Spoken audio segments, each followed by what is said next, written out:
Good afternoon. I'm Al McFarlane. Welcome to The Conversation with Al McFarlane. I'm glad to be here and glad to have you along as well.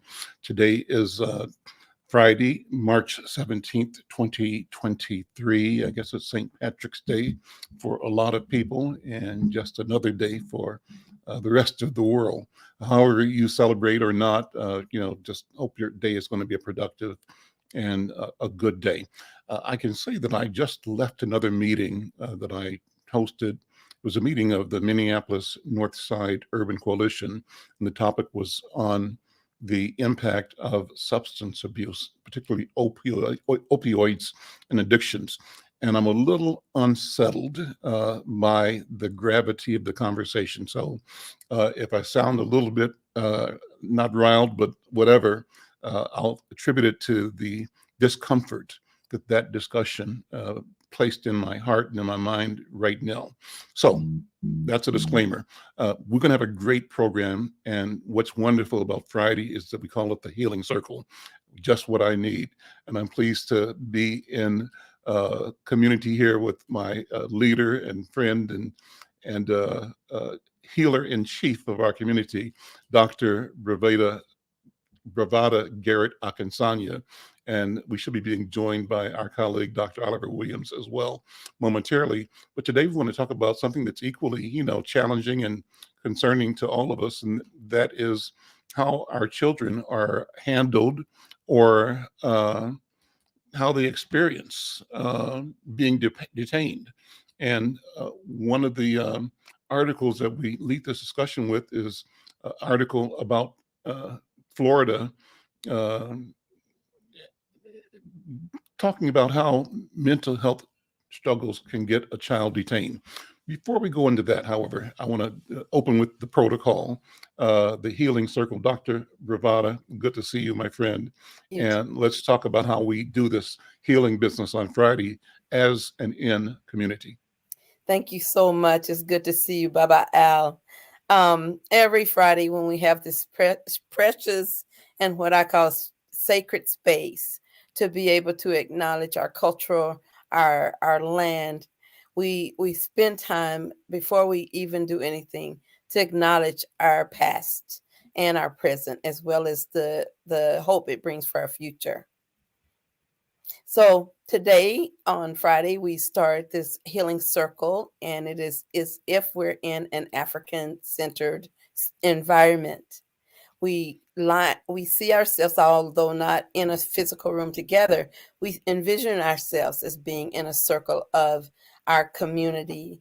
And in that circle, and the reason we use circle is because circles have no space where there's an ending or a beginning. And in that circle, everyone has equal voice, equal access to the center of the circle, which is the place of power. In the circle, we honor our elders because they are closest to the Creator and closest to our ancestors. And we honor our ancestors because they are closest to the Creator. And in that circle, as we show honor to our elders and our ancestors, we also organize ourselves to perform and behave in an orderly manner. So in the circle process, we use a virtual talking stick. So although we're not in the same room together at the same time, we are in a spiritual room, a spiritual circle, and we pass the virtual talking sticks. Someone can ask for it or they can just pass it as we see fit. But that is the honor of being in this space. And as we sit here in this circle of healing, we have to acknowledge the fact that we are learning, growing, and sharing on land that is honed, loved, nurtured by centuries of indigenous tribes, and especially this area where we had the Lakota people. But all of the land that was nurtured and all of the people that we continue to honor, of all these things, the most important aspect of our continuation as a group is understanding the value and the word consubstantiation. And that word consubstantiation means that we are connected to every living thing and to each other, the earth and the sky, everything on it, that we're all a part of that process. So, with that, as we begin the dialogue about our community and the aches that we see, and especially around opioid addiction and all types of drug abuse and the lack of responsiveness, which I'm sure we'll hear in our conversation today, but also about our babies, which we'll talk about a little bit later. So, Chief, the talking stick is back to you. Thank you, thank you, Dr. B, and thank you for both the settling and the calming of the spirit that the protocol creates, and I personally appreciate that. I also want to tell people that this is an aside, going into before we go into the topic of the day, that on Friday mornings I have my regular personal mental health therapy services from one of the leaders in your company, that not only are we friends and people connected through our business relationships, but I'm also a customer of yours. And I told my therapist this morning that as often as I can, I tell people as publicly as I can that I value the opportunity to engage the wisdom, knowledge, training, and perception of a healer, a therapist. And wouldn't it be wonderful if we could destigmatize our community so that all the 75-year-old guys like Al McFarlane and the 65s and the 45s and the 35s and the 25s, in fact, that what if all of the parents put into their child rearing a process for ensuring and developing intentional attention to the mental health of their children, of their babies? What if we created a culture that realized and relied upon this wealth of knowledge and training that we cultivate, so that every step along the way, every person in our community has unlimited access to knowledge, healing, and power, so that she or he can continue on their journey to wholeness and to wellness lifelong. Well, that was how I start my Friday, and I thank you for being a provider, your company for being a provider, and I thank my therapist for the encouragement that my work with her provides me every week when I visit the therapist. Well, let me go to the topic then, and it all ties together. The headline in front of me now says, "Unnecessary, inappropriate, illegal." The Southern Poverty Law Center lawsuit exposes how nearly 38,000 children each year are seized in Florida, handcuffed, and taken to mental facilities. This is an article that actually appeared in September of 2021, again from the Southern Poverty Law Center. It's called SPLC. And this article, I'll see the author's name momentarily, but I'm just going to read a couple of paragraphs to set the conversation for today. The article says that when DP, initials DP, got upset one day, his teacher allowed him to leave the class and take a short walk, giving the 9-year-old boy with autism enough time to calm down and chill out before rejoining his classmates. But on another day, in November of 2018, the boy met with a very different response. This time, 2 adults held him face down on the floor. It followed an incident in which he reportedly threw a stuffed animal in the classroom and made statements that showed he was distraught. A few days earlier, a family member had died. The situation escalated further, and the 3rd grader found himself handcuffed and back in the back of a police car. And instead of taking DP home, police transported him to a mental health facility for an evaluation. He was handcuffed for a total of 90 minutes. This is the final paragraph I'll read.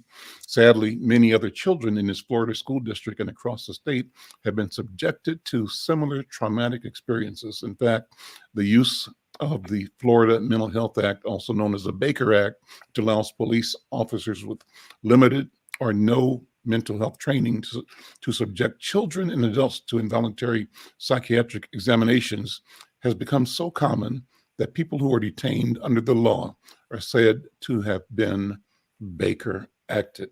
Well, that's shocking. Dr. B, what does it say about our country and our community? And what are the layers of this story? There's a layer simply about child rearing and the rights and the protection of children. There's a layer that talks about how institutions like schools view the people that they are in charge of, and at what point in time does an individual who needs help become a nuisance that's easier to eliminate as a nuisance than to engage as a human being. And then it also goes to the question, the other layer I see in everything is where race comes in, where how white people see Black people, kids, babies, moms, elders. And I don't know what the racial dynamics were in that particular case, but my thought always goes to the likelihood of a system that, and even if the teachers were Black, there's a process they represent. So those are the things that are in my mind. Let me just hand the talking stick back to you to see where you take this conversation. Well, thank you so much. I received this stick because one of the things that I thought about as I reviewed that article is how many kids in my life experience that I have seen as a clinical psychologist working in schools or in other institutions. And what I have found is that there is a disproportionate amount of children of color, especially Black boys, who tend to be the victims of inappropriate management or handling in schools. They are perceived, their little Black bodies are perceived to be of danger. And one of the things is that psychologically in our country, because because of slavery and because of the fear of Black bodies, uprising and fighting against the abuse that we've experienced in chattel slavery, there is a special type of fear of Black folks that is not seen in other places. And in fact, when we even think about hate crimes in America, and we find that the largest proportion of hate crimes in America are centered on race. And when we drill down to look at those hate crimes on race, we find that it's about the likelihood of having a hate crime against a Black body is 4 to 5 times more likely than a white person having hate crimes perpetuated against them.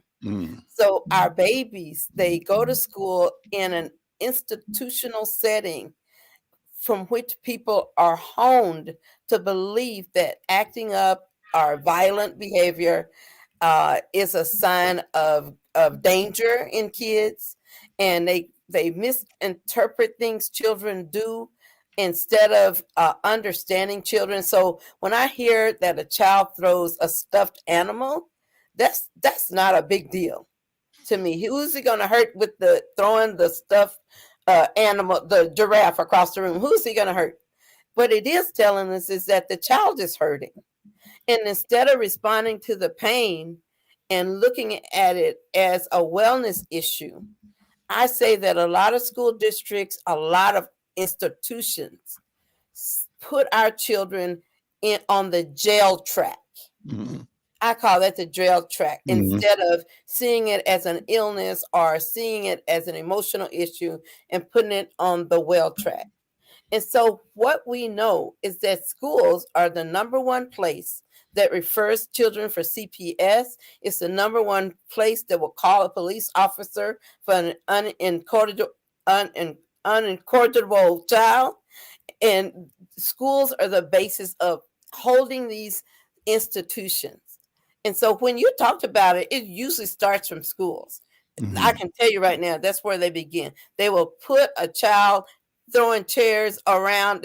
Instead of calling his grandma or his mama, like they used to do for us, because we didn't have the special ed set up like this when we were little. They didn't have special ed. But if you acted up at school, you know they're not calling the police.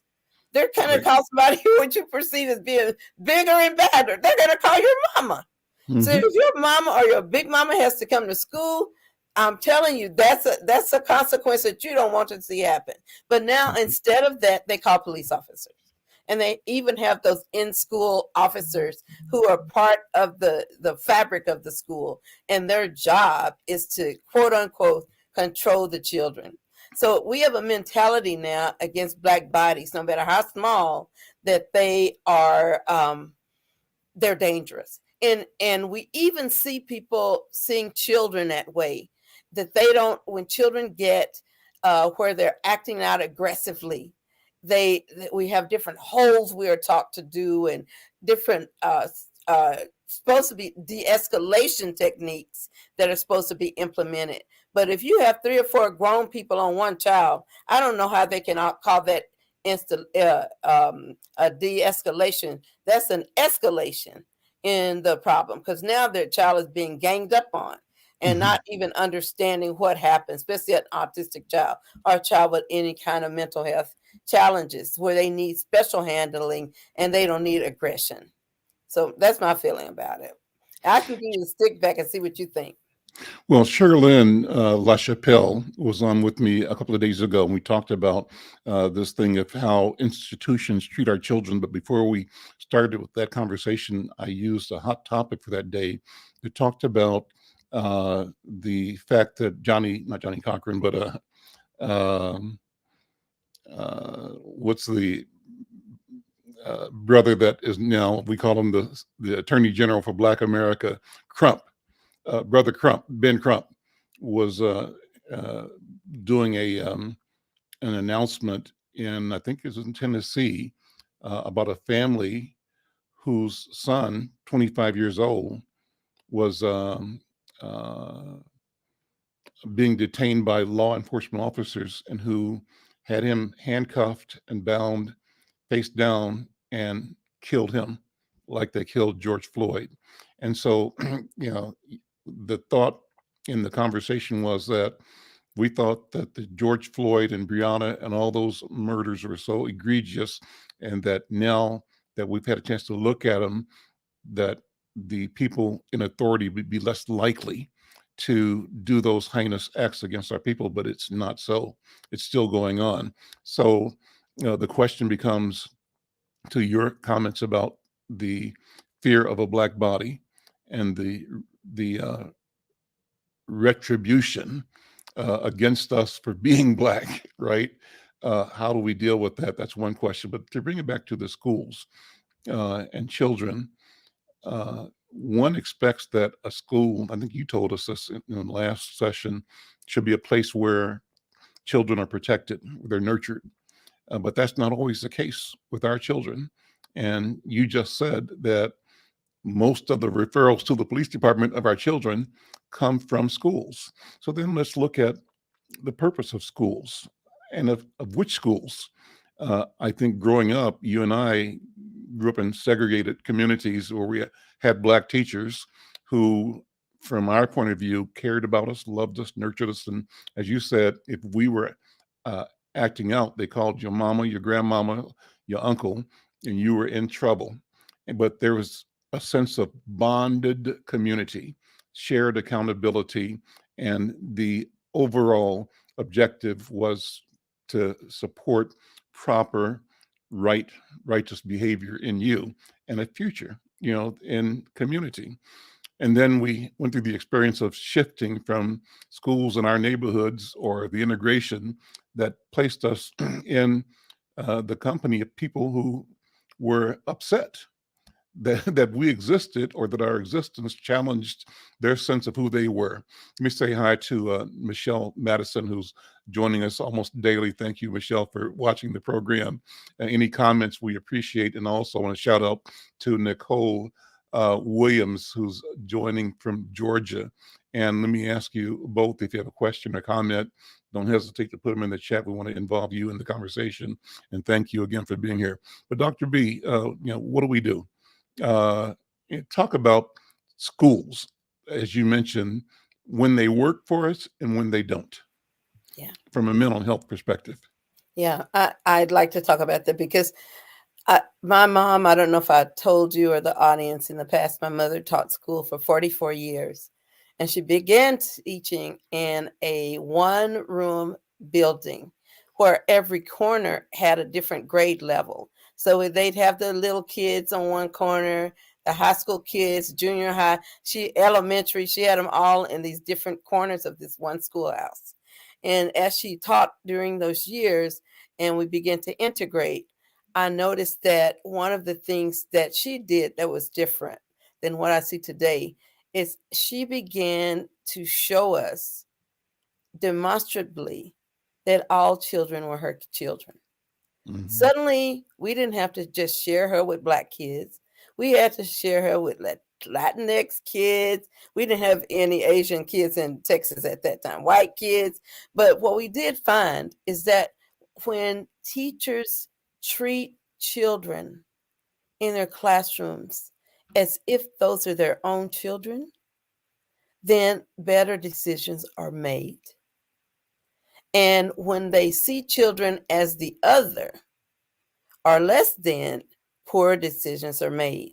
So when I do consultations, for example, with some of the school districts, I notice that they overpopulate special education classes with Black boys.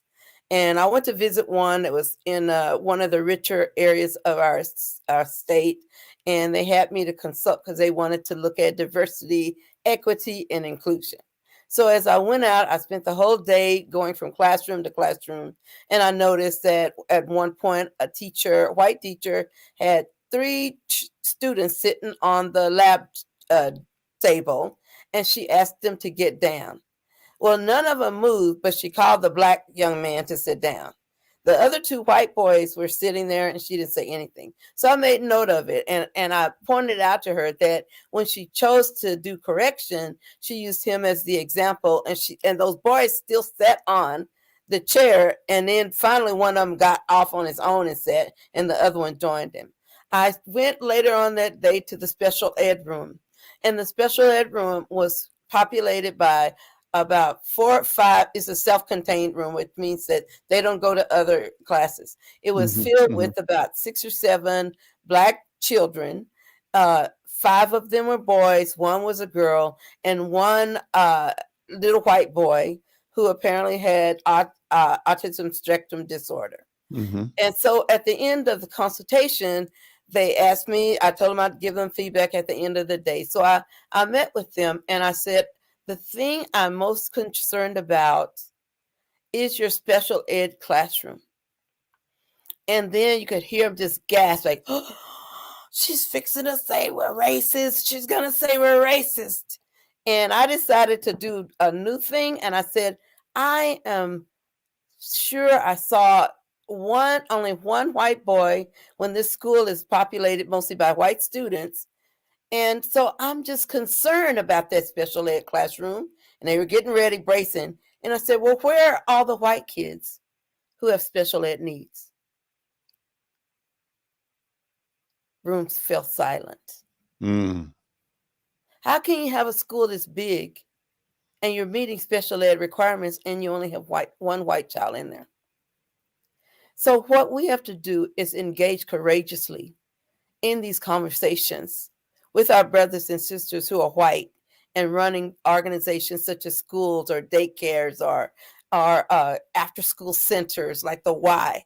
They have to be aware of their own internalized biases and prejudices, and they do need us to reflect back.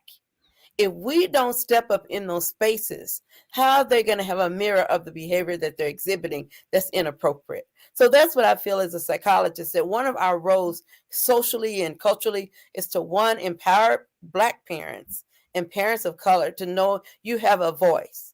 And I Mm. teach parents that if you see something going on at that school that's raggedy, you don't have to come up there in your hair curlers and your house shoes and your dice cheek, you're gonna cuss somebody out. You don't have to do that.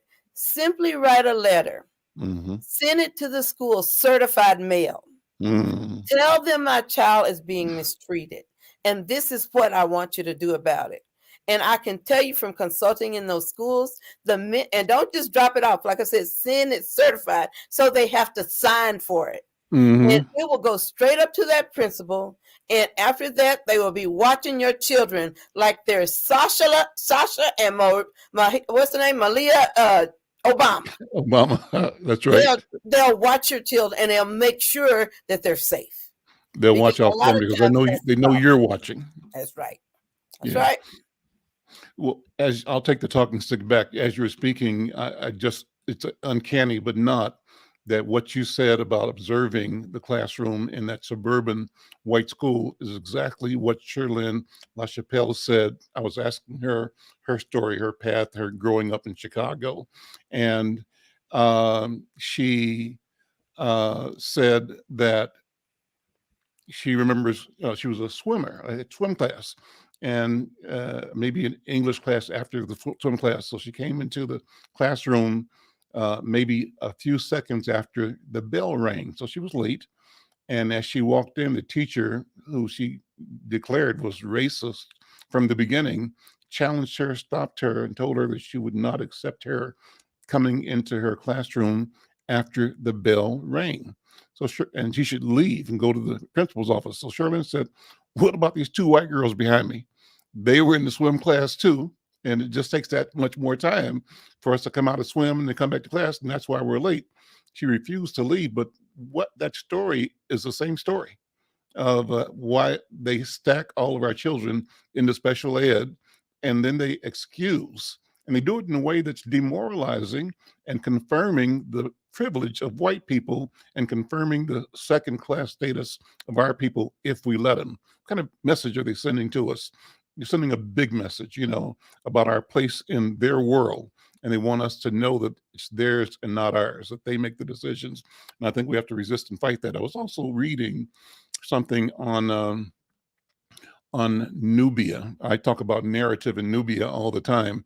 And last night I was reading a piece by, and I can't think of the gentleman's name right now, but I will. What's coming into my mind, he talked about exactly what you said. When you have a complaint about anything in the culture, in the society, in the community, get in the habit of writing it down. Document everything. And he said, we are used to getting mad, showing up in hair rollers and using the language and telling them off. And but it doesn't do anything. It might make us feel good for a second, but it's not going to change. And change comes from documentation, writing it down and publishing the observation and getting in the habit of doing that.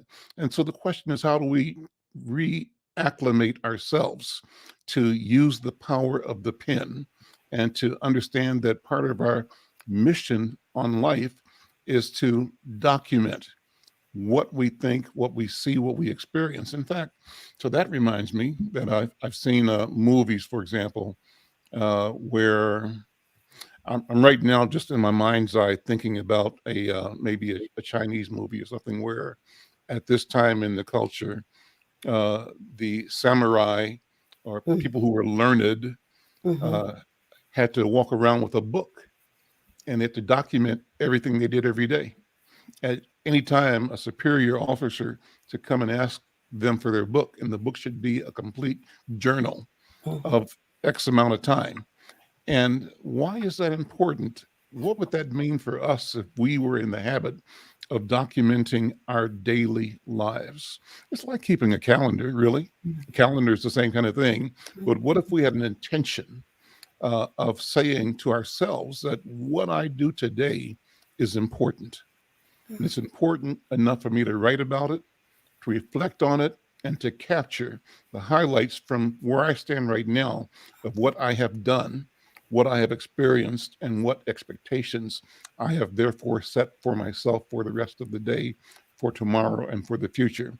And what if that was an activity that was cultural, that we raised ourselves as a community and as a people to be documentors of our existence, that we are actually building the story of our presence body by body all over the country, all over the world.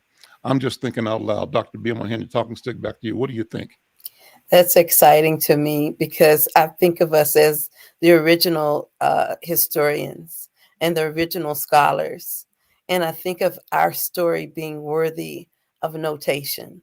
Mm-hmm. And I think of how a lot of times in my work with people, I ask them to document their experiences through journaling, and how the journal is like a photo album of your emotional growth. As you write those things down, you look back over time and you see how much you've matured, how much you've grown, what you've learned. And so, who else better than you to write your own story, to write your own experience down? And if we were a people who would decide that what we do, what we experience, is worthy of historical management and care, then that would change a lot of times about what we do in terms of our behavior. Even Mm-hmm. in psychology, we keep psychology when we're working with eating disorders, we keep food journals. Mm-hmm. And the food journal is said, and it does influence what you choose to eat. Now, Mm-hmm. nobody may be around when you choose to get that Snicker from the gas station, but if you got to write it down, you probably think twice about doing it because you got to be true to yourself. You can't cheat yourself. So there's power in accountability, Mm-hmm. personal accountability. That's what that indicates to me. And that's what it says to parents and those of us who are in community. If we keep that record, somebody, including us, has to be accountable for those experiences. And I do see that Nicole had a question. I don't know if she got a chance to write it out to you, Brother Al, but I would certainly like her to share. She said, "How can I get involved in this conversation?" And her, she made the statement, we should leave a blueprint. Our documentation of who we are and where we are is in fact leaving a blueprint. Well, I hope we can invite her to join us on this call. I'll be glad to um, have her in the conversation if that's a possibility. I don't know that we can do that technically, but we'll see if we can. Yeah. Thank you for the question. We'll monitor the questions. And so my next question on the same theme, Dr. B, is about you know, the society itself, the culture. And as you were speaking, the thought flashed in my mind about, I think, Justice Taney, who in 1878 or after that maybe said, and that might have been in the Dred Scott decisions. I'm not sure. I'm not sure when it was, but I just recall the statement that there's nothing a Black person can say or do or feel that anybody white is obligated to honor. And if Mm. that is the sentiment of the Supreme Court justice and reflective of the culture of the society at large, what do we do? If we know that we're in a place where ingrained, embedded, the programming is to demonstrate that our feelings, our humanity, our lives don't matter, right? And that there's nothing about us that they, white people, are obligated to respect or respond to. Uh, that's a weighty, uh, arrogant, inhumane position, but it's a reflection of the culture, the society. It is. What do you think? I think that you're dead on when you talk about that because, you know, I still have this idea, and I'm writing about it, called oppression reactive syndromes. So, an oppression reactive syndrome is the existence of oppression in an environment. And one person may be the victim of oppression, the other may be the victimizer.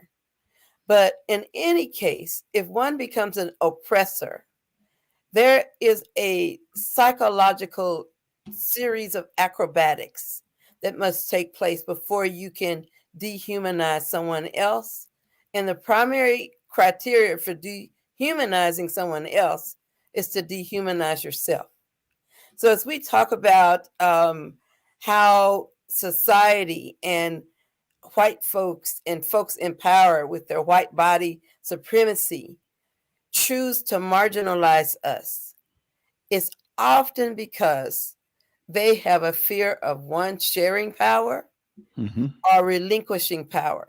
And that idea is if they give or share power, that you will retaliate to them because that's what they would do.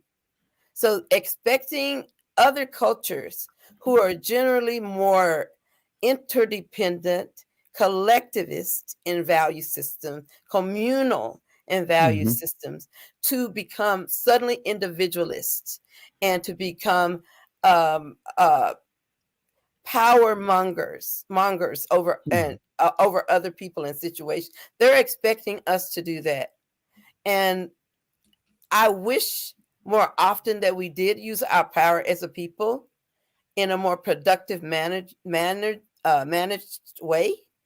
But I also see that they fear that if they relinquish it to us, that we're gonna do to them what they have always been afraid that we were gonna do to them if we had power.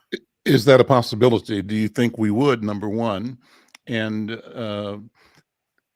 I don't think they're going to relinquish power. I think if we experience power, it'll be of our own making and taking. The question is the taking of power that we are obligated to pursue the same as the taking of power that they actually use, that we have the historical records of the oppression that was the result of their taking of power?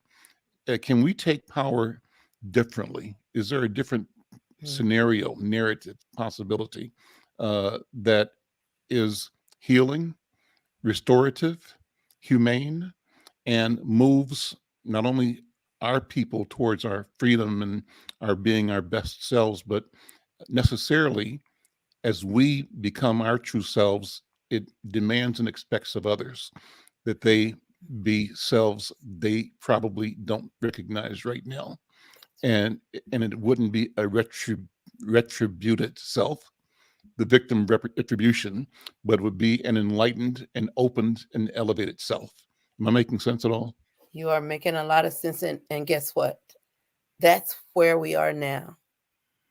That's why we suddenly hear, not even suddenly, we more loudly hear the cry that our Black lives matter, that affirmation of our right to exist. And we have power, and we use power in different ways as Black people. Even a moment ago, as we were talking about the healing circle, in that circle, we share power. So every voice, whether it's a child or an elder, with permission to speak in order, in an orderly way, has the right to have voice. Mm-hmm. And no, and I think of it in our culture where you might be, I'll even think of my dad being a construction worker and at times in his life as a janitor at the school, that he was in these positions, but in those positions he worked with respect. Mm-hmm. And the same man who was a janitor or a construction worker Monday through Friday could be head of the deacon board on Sunday. So seeing how we use power in an egalitarian way, that everyone has space for their gifts, their talents, their dreams, their hopes to be realized. That is very African of us. And no matter what we've done, we still hold on, even if it's not as bold and big as it once was. And I believe we're on the men back. But even in our smallest environments, we hold power in a way that is shared and celebrated. That's what we do. And that is surely a core part of our healing. It's a Let good me one. go back to the immediate topic, and that is mental health in children. And I had another article pulled up to share. It's an article by actually, an article by Donna St. George, and I believe that it comes out of the Washington Post. The article was published on March 16th. And I'll read a couple of paragraphs because it keeps us focused on this question of children being detained. So this one says that when a fourth grader in Florida was frustrated about having to sit out his classroom recess, he penciled a word on an outdoor bench. The word was kill. The teacher asked him about it, and he said it was what he wanted God to do to him. His mother, Mara Marino, guessed he was hurt and angry. She said, he's not a mature 10-year-old.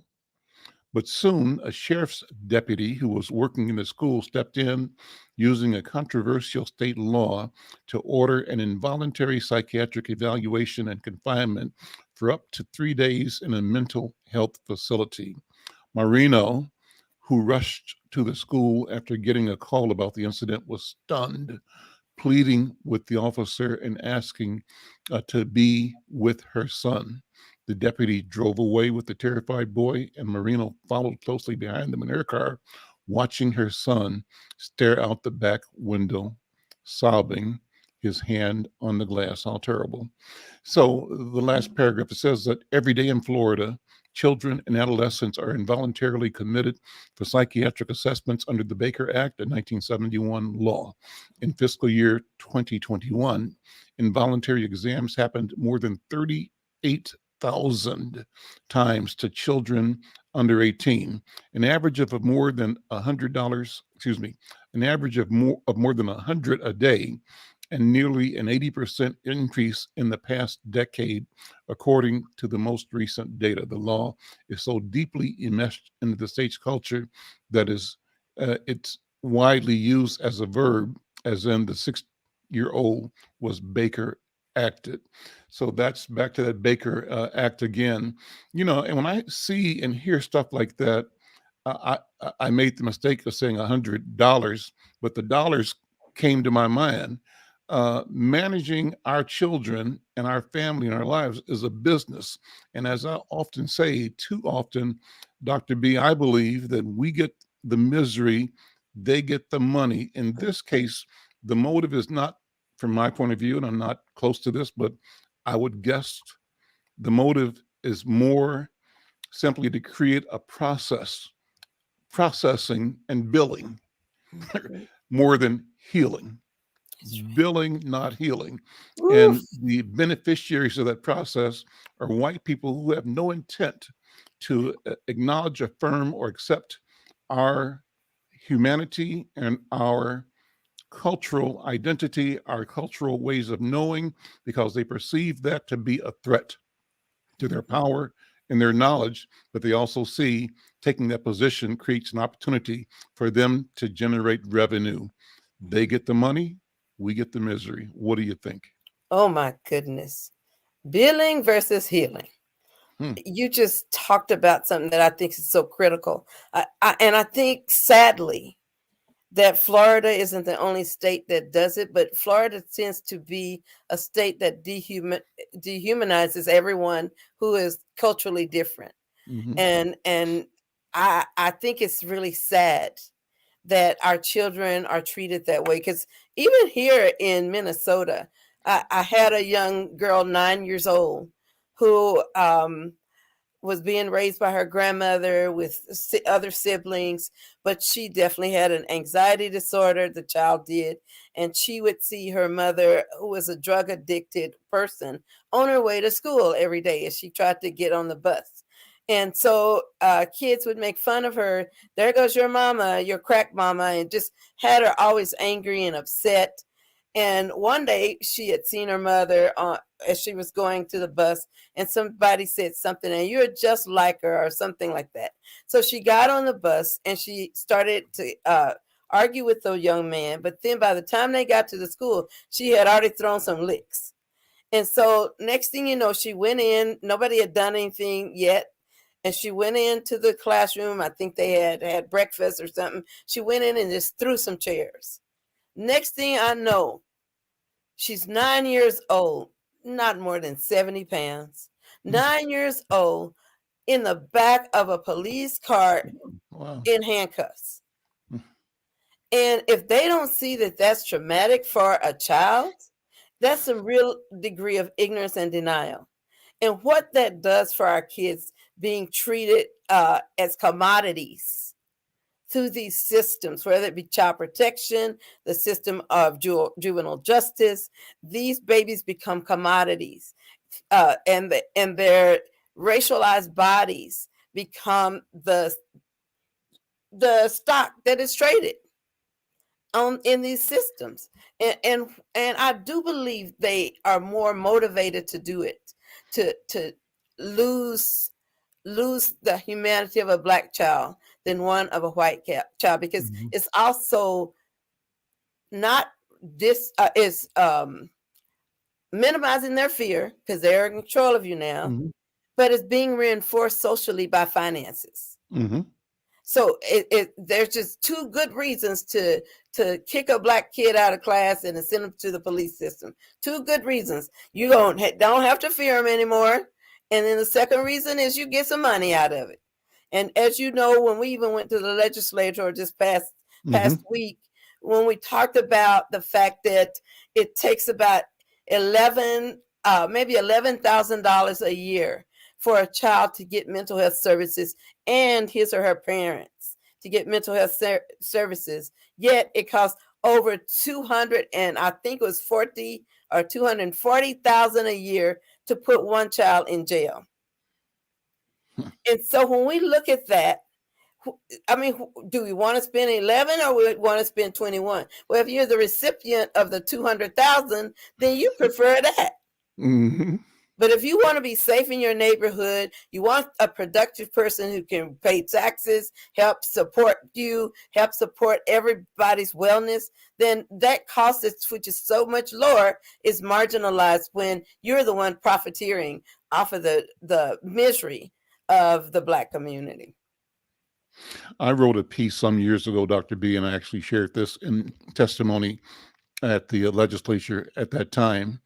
And the piece was entitled Black Crime, Black Punishment.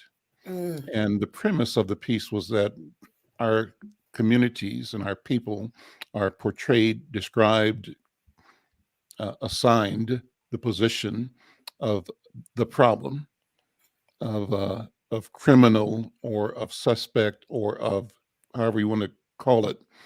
And I said in my piece, if that's the case, if Black crime is the problem, Black punishment ought to be the answer. But what do you mean by punishment? It means that all the police, all the sheriffs, all the social workers, all the judges, all the builders of the correctional institutions, all of the landscapers of the buildings that house people, all of the parole agents and aftercare. And let's look at the economy, which you just said this, of first of all, categorizing and then managing the category. You create the category out of your either insecurity, but you discover the opportunity in creating and maintaining the category and you milk it. So we become a cash cow for white people, white society. And that's interesting. Well, you know what? I'm hoping that I want to thank again, Nicole Williams for watching the program. And I see that Melissa J. Hill is here and she says, teach, thank you so much. And that we should desire to share and for transcendence. And again, Nicole Williams, thank you. Rochelle, Nicole, thank you. We'd love to have you all involved in the conversation. And you could send a note to schedule the conversation and we could send you a link to have you bring you on in the conversation. We appreciate you listening to this conversation. Dr. B, let me hand it back to you. What do you think? I think that the fact that we are reduced to being a paycheck, not just for one person, but for a whole pipeline of predatory behavior Mm-hmm. that that has no, what is the word? No challenge or motivation to stop doing what they're doing. Mm-hmm. The only way, in my opinion, for us to go beyond that is for us to take over those institutions, to redefine those institutions, Mm-hmm. and to create alternative institutions that will butt up against them. So, what would it be like if the parents in my Project Marua premeditated boot camp set up a program? You hear, these are trained parents, 30 hours a week. They watch each other, they watch their kids, they're veterans. Set up a program for parents. If you're having trouble with your kid at school, they got permission to call you first. Hmm. And they, instead of getting over there watching TVs and as the world's turn, if kids get suspended from school, send them over there and they would get homework. They get the same class they would have gotten in school. And the child will soon learn that if I act a plum fool at school, I can run, but I can't hide. I'm gonna still have to go take school over here with all these extra mamas and daddies. So I might as well act right in school. And if there is a mental health problem, have our parents be able to recognize it and not hold stigma and shame around it. This is what you started the whole conversation with today. If a child is losing a lot of people that they love in their family, don't think they're like adults and they can just handle it because they haven't said anything to you. Hmm. You ask them. I want our parents to know, don't wait for children to come up, say, Mother, I'm in bad need of a therapist. No, they tell you when they disobey, when they talk back, when they start fighting, when a child who used to never say anything is talking back, or a child who used to talk all the time is being quiet. If you know those things, those are cues to let your child know he or she is hurting. And if they're hurting, I want to see our parents equipped with the skills that it takes to help them and get them to help. So that when you do it, it's preemptive. It's not like they're going to get to school and people are going to act up. They have a guidelines at school. You can even meet with teachers and faculty and principals and tell them, look, I want my child, if he's been going through a lot with COVID, he lost his grandma and all these different people that he cared about, and he's not me and the same child I used to know. I need you to do these 3 or 4 things before he gets in any trouble. Mm-hmm. And I can tell you, if you make those kind of bargains and you go into the classrooms and they know you don't play, which most of our parents don't play, Mm-hmm. they know you don't play, Mm-hmm. they will probably comply most of the time. So I have hope. I think about when a tragedy happens, like Sandy Hook or one of the schools, that had a mass shooter. The news always shows the entire community, the government, uh, expressing not only horror, but its obligation to respond to the trauma these children are experiencing. And they give room, they give the community grace, but they also give attention to the likely impact that, they cannot know in advance how it's going to impact everybody, but they make themselves and the society, the culture available to those children and those teachers and those parents who were impacted. So then I think about right here where I am in North Minneapolis and over in South Minneapolis, St. Paul, seems like kids are getting killed all the time. And, the one young man who was killed coming home from North High School, the person was sentenced in that shooting just recently. But what about all the children, his classmates, that were impacted by that? Uh, People walking down the street and seeing the memorials that are set up that reveal that something tragic happened at this space. Mm-hmm. And it's like nobody seems to think that our trauma is important enough to pay attention to and to rally resources to address the trauma, to support the families, the children.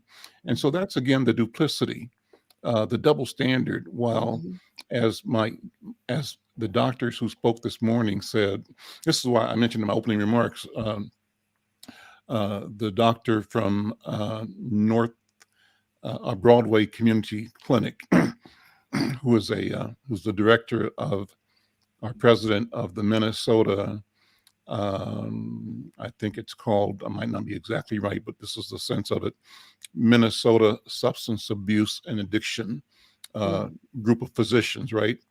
And he said, Al, I asked him about race and addiction, race and treatment, race and medicine, and how it shows up, because they just presented this wonderful show, not wonderful, but this amazing presentation that shows the track of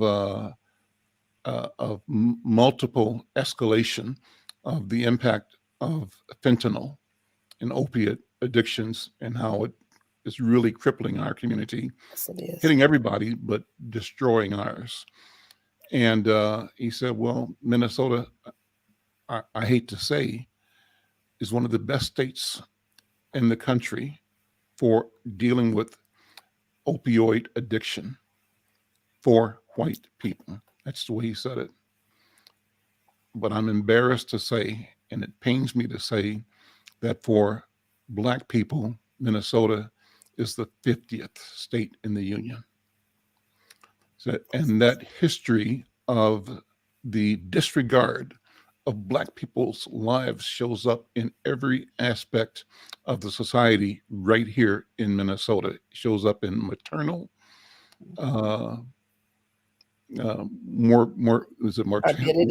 morbidity, shows up in wealth, shows up everywhere. So look, we're out of time.